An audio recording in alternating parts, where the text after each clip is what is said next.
तो कहानी की शुरुआत होती है और हमें नोएल नाम की एक लड़की को दिखाया जाता है जो कि एक यूनिवर्सिटी में पढ़ाई कर रही थी।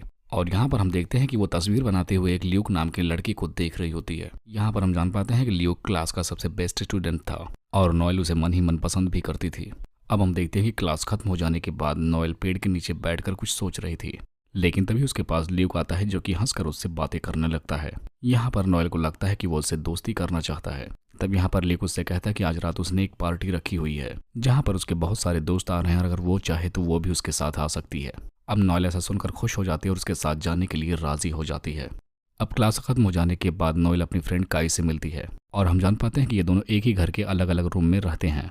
अब नोएल जब रात में उसके घर पर पहुंचती है तब वहां पर वो देखती है कि उसके घर पे बहुत सारे लोग मौजूद हैं और जब ल्यूक उसे देखता है तब उसके पास फौरन पहुंचकर उससे बातें करने लगता है। तब यहाँ पर ल्यूक उसे अपने रूम में चलने को कहता है ताकि वो उसे अपने ड्राइंग्स दिखा सके, जिसके बाद अब नोएल उसके साथ ऊपर जाने के लिए तैयार हो जाती है। अब ये दोनों जब इस रूम में होते हैं तब यहाँ पर ल्यूक उससे कहता है कि वो उसे बहुत ही ज्यादा पसंद करता है और यहाँ पर वो उसके साथ जबरदस्ती इंटीमेट होने लगता है। अब हम देखते हैं कि वो रात भर बिस्तर पर ही लेटी रहती है और अगले दिन वो कॉलेज भी नहीं जाती। ये देखकर काई उसके पास आती है और उससे वजह पूछने लगती है कि आखिर उसके साथ क्या हुआ है।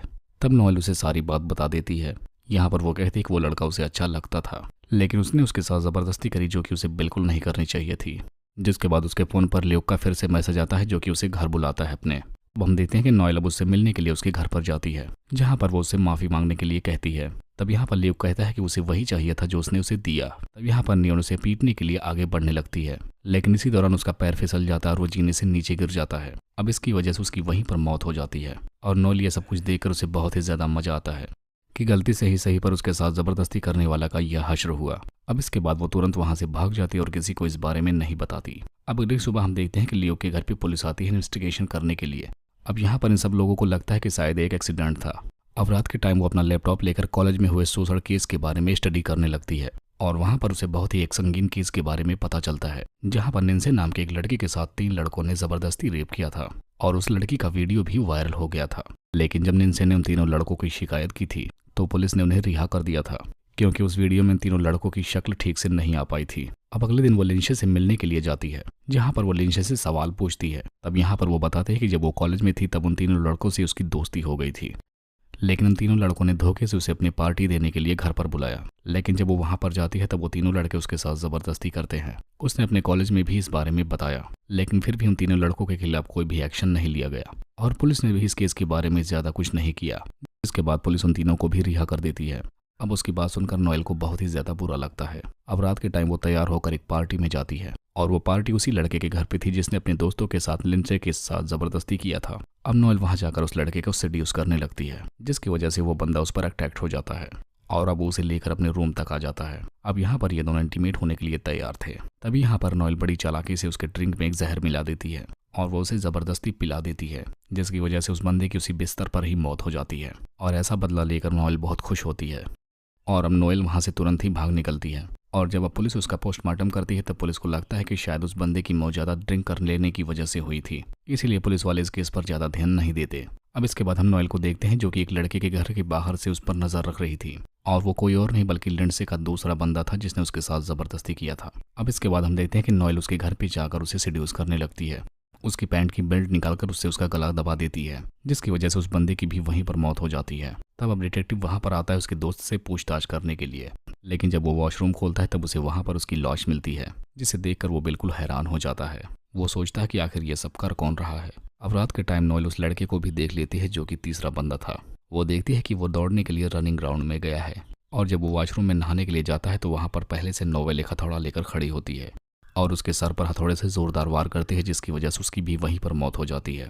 जिसके बाद नोएल वहां से बड़ी सफाई से भाग निकलती है। अब पुलिस जब यहाँ भी लाश देखती है तो वो इस केस का इन्वेस्टिगेशन करने लगती है। जिसके बाद अब पुलिस लिंडसे के पास जाती है उससे पूछताछ करने के लिए लेकिन लिंडसे यहाँ पर कहती है कि वो पुलिस को किसी भी सवाल का जवाब नहीं देना चाहती क्योंकि जब इन तीनों बंदों ने उसके साथ गलत किया था तब तो उन्होंने कोई मदद उसकी नहीं की थी और अब वो आखिर क्यों उसकी पूछताछ करने के लिए वहां पर आए हैं। जिसके बाद अब वो अपना दरवाजा बंद कर लेती है और वो डिटेक्टिव भी वहां से चला जाता है। रात के टाइम हम देखते हैं कि नोएल अपने एक फ्रेंड शेन को अपने घर पर बुलाती है। अब यहाँ पर ये दोनों पिज्जा खाते हुए एक आर्ट बना रहे होते हैं। अब कुछ देर बाद वो अपने पड़ोसी स्काई के पास जाती है लेकिन वो उसे कोई भी जवाब नहीं देती। तभी वो अपने वॉशरूम में जाती है और देखती है कि स्काई अपनी नस काट रही होती है। तब उसे वहीं पर वो रोकती है और उसे कहती है कि वो ऐसा ना करे। जिसके बाद अब वो उसकी मरहम पट्टी भी करती है। अब यहाँ पर स्काई से पूछती है कि आखिर वो ऐसा क्यों कर रही है। तब यहाँ पर स्काई नोएल को बताते हैं जो तुम्हारे साथ हुआ है वो एक टाइम में मेरे साथ भी हो चुका है, और जब भी वो उसे सारी बातें याद आती हैं तो वो रह नहीं पाती। अब इसके बाद नोएल अपने कॉलेज के रिकॉर्ड रूम में जाती है और वहाँ से नोएल बड़ी चालाकी से स्काई की फाइल चुरा लेती है। अब वो घर में जाकर उसकी फाइल को पढ़ने लगती है और उसे वहीं पर स्काई की फोटो भी नजर आती है जिसको बहुत ही बेरहमी से मारा गया था। अब हम देखते हैं कि नोएल स्काई के साथ गलत करने वाले लोगों के साथ बदला लेना चाहती है, जिसके बाद अब वो उस लड़के के घर पर जाती है, लेकिन देखती है कि अब तो वो लड़का शादीशुदा हो गया था। लेकिन नोएल को इस बात से कोई भी फर्क नहीं पड़ता, वो बड़ी चालाकी से उसे किडनैप कर लेती है।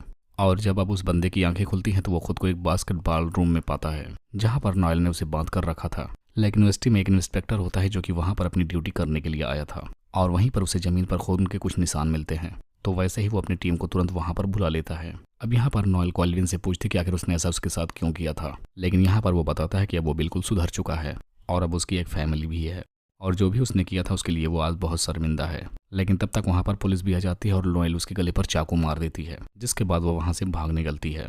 अब पुलिस इधर कैल्विन को हॉस्पिटल में लेकर जाती है जहां पर वो जिंदगी और मौत के बीच लड़ रहा होता है। अब जब इधर नोएल अपने घर पर आती है तब स्काई उसके कपड़ों पर खून देखती है, लेकिन यहाँ पर नोएल उसे कुछ भी नहीं बताती और कपड़ों को चेंज करके सो जाती है। अब अगले दिन जब वो कॉलेज जा रही थी तब वो इंस्पेक्टर उस पर नजर बनाया था और इसके बाद इंस्पेक्टर काई के पास जाकर उसे बताता है कि उसका शोषण करने वाला लड़का मारा जा चुका है, लेकिन स्काई कहती है कि वो इस बारे में कुछ भी नहीं जानती, जिसके बाद वो वहां से तुरंत अपने घर पर चली जाती है। अब इसके बाद वो नोएल के रूम में जाकर उसके कपड़ों को चेक करने लगती है जहां पर उसे खून से लथपथ कुछ कपड़े मिलते हैं, जिससे वो समझ जाती है कि उसने ही कैल्विन को मारने की कोशिश की थी और उसे वहां पर उसकी पुरानी फोटो भी मिलती है जो कि रिपोर्ट में लगाई गई थी। अब जब नोएल वापस आती है तब वो उसे फोटो दिखाकर पूछने लगती है कि आखिर उसने ऐसा क्यों किया था।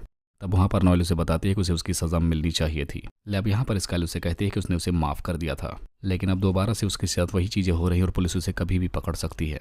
अब नोएल ऐसा सुनने के बाद उसे अपने गले से लगा लेती है और वो कहती है कि वो सुबह ही खुद को पुलिस के हवाले कर देगी और वो कोई भी चिंता ना करे, उसे कोई भी आंच नहीं आने देगी। अब अगली सुबह जब नोएल उठती है तो वो स्काई के घर में जाती है जहां पर वॉशरूम में वो उसकी लाश को पाती है और वहां पर उसे पता चलता है कि स्काई ने आत्महत्या कर ली थी।